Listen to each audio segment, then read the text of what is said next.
All right, let's talk about something we all feel, right? That constant, nagging sense that you just can't focus anymore. Today, we're going to dig into why our attention feels so completely shattered and figure out what this battle for your focus is really all about.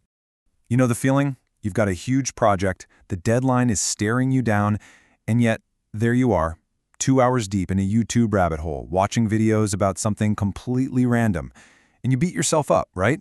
You think it's a personal failure, a lack of willpower. But what if it's not about willpower at all? What if the real cause is something much, much deeper? So here's the first big idea we have to wrap our heads around. It's so easy to blame our phones, to blame the apps, to blame the internet.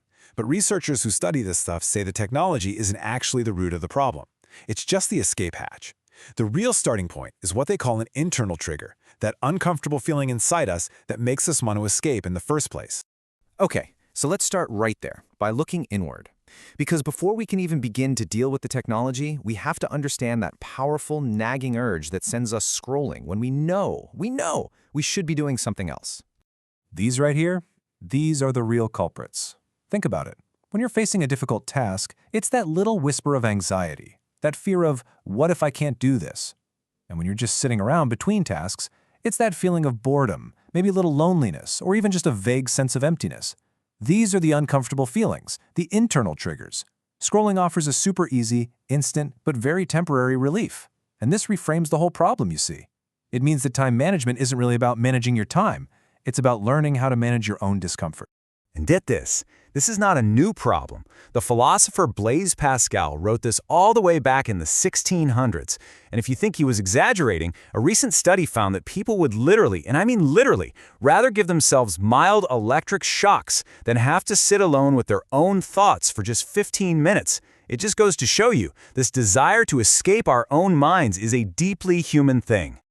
So, while that urge to escape starts inside of us, our modern technology has become incredibly, almost perfectly, designed to exploit it.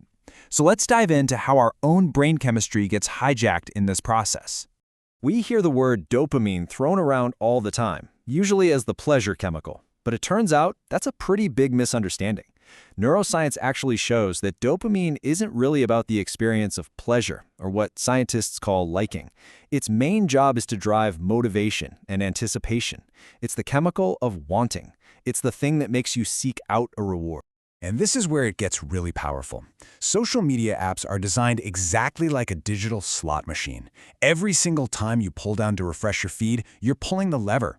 And here's the crucial part. Your brain's dopamine release is highest not when you get the reward, like a new like or a message, but in the moment of anticipation right before. Your brain gets more fired up by the possibility of a reward. This unpredictability is what makes the action so compulsive and so hard to stop. And that comparison to addiction, it's not just a clever analogy, it's biological. Brain imaging studies are showing us some really striking parallels. For example, problematic social media use can actually lead to reduced gray matter in the prefrontal cortex. That's the part of your brain that handles decision-making.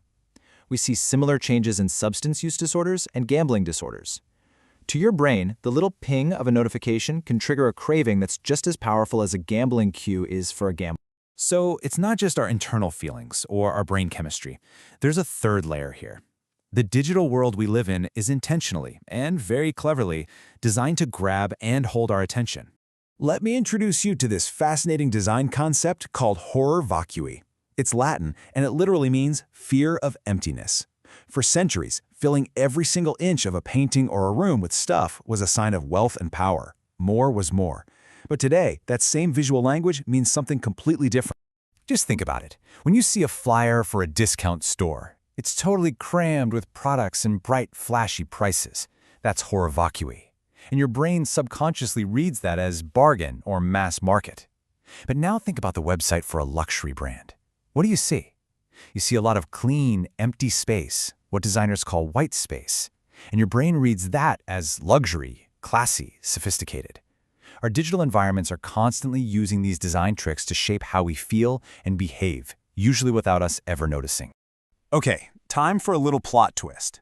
You'd be forgiven for thinking that our current anxiety about digital distraction is a uniquely modern problem. But it turns out, we humans have been having this exact same panic for thousands of years. Historians have actually identified these waves of panic that come with every big information revolution. Go all the way back to 400 BCE. The philosopher Socrates was genuinely worried that the new technology of writing would destroy everyone's memory.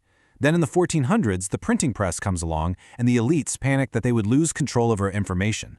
In the 1800s, cheap novels were basically seen as the video games of their day, with people fearing they would lead to moral decay and distraction. And now, here we are with the internet. The fears are always the same. We worry about memory loss, distraction, and becoming shallow. This really puts everything into perspective, doesn't it? It's a historical pattern to blame whatever the newest technology is for our distraction. Now, that's not to say that the tech has no effect. Of course it does. But our panic about it is part of a very, very long tradition.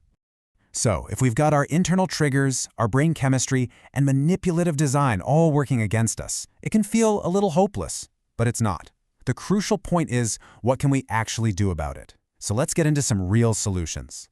The antidote to all this constant, shallow distraction has a name. It's a concept from a computer science professor named Cal Newport, and he calls it deep work. Now, this isn't just about trying to focus harder. It's about intentionally creating a state of distraction-free concentration, where your brain is firing on all cylinders. It's the state you need to be in to learn hard things and create high-quality stuff fast. So how do we get there? Well, it starts by going back to those internal triggers. Here's a super simple but really powerful mindfulness technique.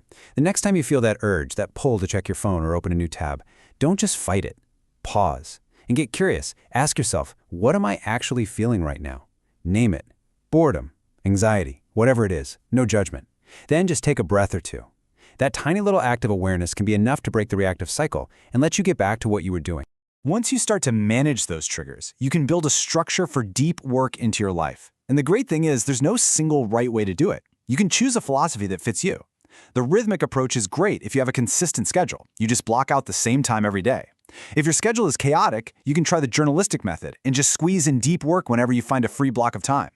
Then there are the more extreme versions, monastic, where you just slash shallow work from your life, or bimodal, which is like Bill Gates' famous Think Weeks. You alternate long stretches of deep work with your normal schedule. The key is to find what works for you. Ultimately, all of these strategies are about one thing, and one thing only: reclaiming your focus. And this isn't about becoming some kind of productivity robot. It's about intentionally training the muscle of concentration so you can take back control of your most valuable asset, your own attention. So I'll leave you with this final thought. The research is clear. Your reality is literally shaped by what you pay attention to. If your attention is constantly fractured and scattered, your world feels chaotic. But if your attention is focused and deep, your world feels meaningful. What you pay attention to is the life you build. So what reality will you choose to build?